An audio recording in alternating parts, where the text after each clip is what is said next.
Et si tout ce qu'on vous avait dit sur les substances psychédéliques était faux? N'aurions-nous pas été quelque peu mystifiés quant aux propriétés médicinales des entéogènes, au même titre que nous le fûmes au sujet du cannabis médical? Il y a plus de 40 ans, des gouvernements du monde entier rendaient les drogues psychédéliques illégales sous prétexte de leur dangerosité. Or, les drogues les plus néfastes de la planète sont l'alcool et la nicotine, qui sont pourtant légales. Ces lois ne sont absolument pas fondées d'un point de vue scientifique. Les cultures indigènes utilisent ces technologies de la nature depuis des millénaires, pas en guise de drogue récréative, mais bien plutôt comme des remèdes préventifs et potentialisateurs, ce que la science maintenant confirme. De nombreuses études démontrent que les psychédéliques ne sont pas neurotoxiques, qu'ils ne sont pas addictifs et ils ont le potentiel de soigner les cas les plus tenaces d'anxiété, de dépression, d'addiction et les syndromes de stress post-traumatique.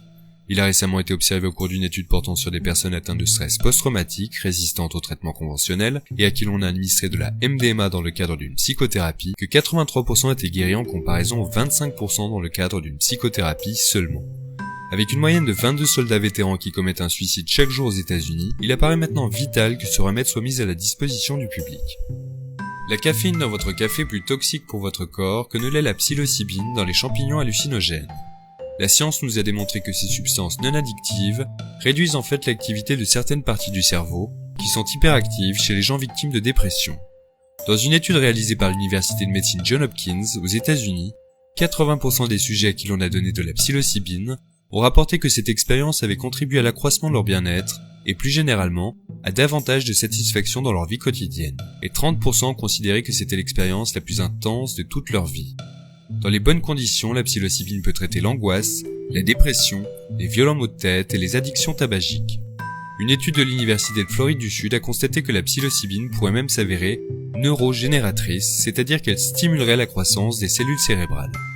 Dans les années 50, des docteurs canadiens utilisaient le LSD pour guérir l'alcoolisme, avec un taux de réussite de 45%. Même Bill Wilson, le fondateur des Alcooliques Anonymes, a eu recours au LSD afin de guérir de sa dépression débilitante. Wilson a même tenté d'ajouter le LSD aux 12 étapes de son fameux programme de rétablissement pour, je cite, sa capacité à générer l'introspection et la spiritualité qu'il considérait la première étape essentielle vers la guérison. Et une étude récente a également démontré que le LSD réduisait l'anxiété de façon significative chez les personnes atteintes de maladies en phase terminale. Une autre étude a également pu mettre en évidence que les effets à long terme du peyote, un cactus psychoactif, n'entraînaient pas de dommages cognitifs ou psychologiques. L'utilisation du peyote est légale dans 6 États américains et les Amérindiens l'utilisent depuis des centaines d'années pour pouvoir développer leur connexion avec un sens profond de leur spiritualité. La DMT ou diméthyltryptamine est un composé psychédélique produit par la nature à profusion et même à l'intérieur du cerveau humain. Lors d'essais cliniques, le Dr Rick Strassman a pu démontrer que la DMT peut être prodiguée à des personnes en toute sécurité. Les participants à l'étude du Dr Strassman ont rapporté avoir eu des expériences spirituelles intenses et entrer en communication avec une intelligence supérieure sous l'influence de cette substance, la DMT. L'ibogaïne est un alcaloïde dérivé d'un arbuste originaire d'Afrique de l'Ouest et qui est connu pour sa capacité à vaincre les addictions les plus tenaces à l'héroïne ainsi qu'aux drogues sous ordonnance, et le tout sans même expérimenter l'agonie du manque. La science observe également que les consommateurs réguliers du breuvage psychédélique amazonien, l'ayahuasca, ont un taux de sérotonine bien plus élevé que la moyenne. C'est l'hormone du cerveau qui régule l'humeur, et il a été constaté que les buveurs d'ayahuasca sont beaucoup moins enclins au comportement addictif. La médecine occidentale a cette fâcheuse tendance à traiter uniquement les symptômes physiques d'une maladie, tout en ignorant bien souvent les causes profondes, psychologiques de celle-ci. Nous subissons tous des traumatismes à différents degrés, et si nous ne les traitons pas, ces traumatismes se manifestent sur notre corps par des douleurs inexpliquées, des nausées, des migraines, des dépressions, de l'angoisse, des cancers, la liste est longue. Lorsque consommés avec le bon état d'esprit dans un lieu confortable, les psychédéliques peuvent nous guérir de nos traumatismes.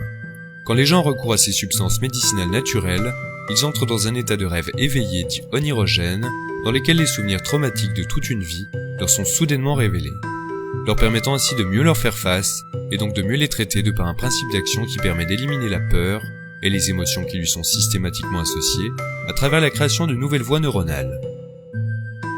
Certaines personnes décrivent une séance psychédélique comme l'équivalent de 30 ans de psychothérapie en une nuit. L'une des grandes tragédies de notre siècle, en termes de liberté individuelle et donc de droits de l'homme, c'est que les populations n'aient pas un accès libre à ces plantes médicinales. Le journaliste et écrivain Graham Hancock nous dit, à un niveau fondamental, Notre état de conscience constitue notre identité profonde, et si nous sommes spoliés de notre propre souveraineté de pensée, nous ne pouvons dans ces conditions décemment pas être souverains sur quoi que ce soit. Pour résumer, les psychédéliques sont des agents potentialisateurs, en ce qu'ils vous permettent de revêtir la pleine mesure de votre potentiel physique, psychologique, cognitif, et donc humain, en vous indiquant le chemin de la guérison intérieure.